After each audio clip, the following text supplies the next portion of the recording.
সম্মানিত শ্রোতা, আমরা শুনব শ্রদ্ধেয় লেখক বনফুলের ছোট গল্প বিধাতা।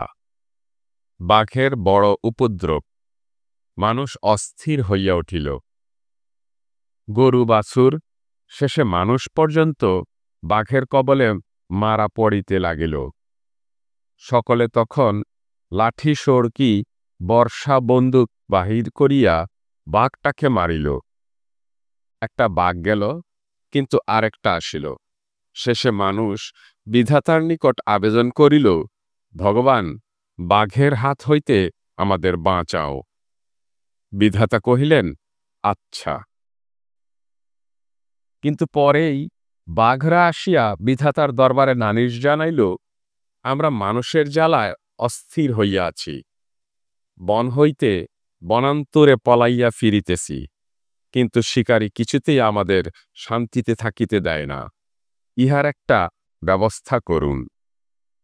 বিধাতা কহিলেন, আচ্ছা।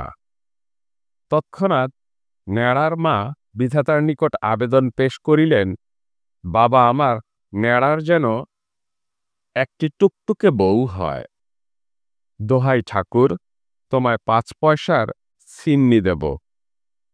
বিধাতা কহিলেন, আচ্ছা।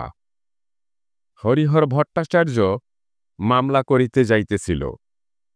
সে বিধাতাকে সম্বোধন করিয়া বলিল, আজীবন তোমার পূজা করে এসেছি, উপবাসে দেহ ক্ষীণ করেছি। শালা ভাইপোকে আমি দেখে নিতে চাই, তুমি আমার সহায় হও। বিধাতা কহিলেন, আচ্ছা। সুশীল পরীক্ষা দিবে। সে রোজ বিধাতাকে বলে, ঠাকুর, পাশ করিয়ে দাও। আজ সে বলিল, ঠাকুর, যদি স্কলারশিপ পাইয়ে দিতে পারো, 5 টাকা খরচ করে হরির লুট দেব। বিধাতা কহিলেন, আচ্ছা। হরেন পুরো কায়স্থ ডিস্ট্রিক্ট বোর্ডের চেয়ারম্যান হইতে চায়।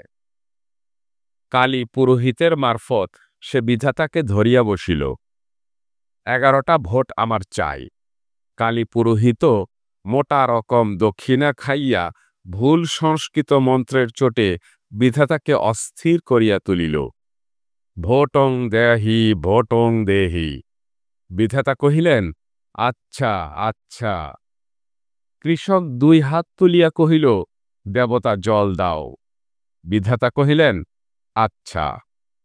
পীড়িত সন্তানের জননী বিধাতাকে প্রার্থনা জানাইল, আমার একটিমাত্র সন্তান, ঠাকুর, কেড়ে নিও না। বিধাতা কহিলেন, আচ্ছা। পাশের বাড়ির খেন্তি পিসি উপরোক্ত মাতার সম্পর্কে বলিলেন, বিধাতা, মাগির বড় দেমাক, নিত্য নতুন গয়না পরে ধরাকে সরা জ্ঞান করছিল। ছেলেটির টুটিটি টিপে ধরে বেশ করেছ দয়াময়। মাগিকে বেশ একটু শিক্ষা দিয়ে দাও তো। বিধাতা কহিলেন, আচ্ছা। দার্শনিক কহিল, হে বিধাতা, তোমাকে বুঝিতে চাই। বিধাতা কহিলেন, আচ্ছা। চীন দেশ হইতে চিৎকার আসিল, জাপানিদের হাত হইতে বাঁচাও প্রভু। বিধাতা কহিলেন, আচ্ছা। বাংলাদেশ হইতে এক তরুণ ধরিয়া বসিল, কোন সম্পাদক আমার লেখা ছাপিতেছে না, প্রবাসীতে লেখা ছাপাইতে চাই, রামানন্দ বাবুকে সদয় হইতে বলুন। বিধাতা কহিলেন, আচ্ছা। একটু ফাঁক পড়িতেই বিধাতা পার্শ্বপ্রবিষ্ট ব্রহ্মাকে জিজ্ঞাসা করিলেন, আপনার বাসায় খাঁটি সর্ষের তেল আছে? ব্রহ্মা বলিলেন, আছে, কেন বলুন তো? বিধাতা, আমার একটু দরকার, দেবেন কি? ব্রহ্মা, পঞ্চমুখে, অবশ্য, অবশ্য। ব্রহ্মার বাসা হইতে ভালো সরিষার তৈল আসিল। বিধাতা তৎক্ষণাৎ তাহা নাকে দিয়া গাঢ় নিদ্রায় অভিভূত হইয়া পড়িলেন। আজও ঘুম ভাঙে নাই। এই ছিল লেখক বনফুলের ছোট গল্প বিধাতা।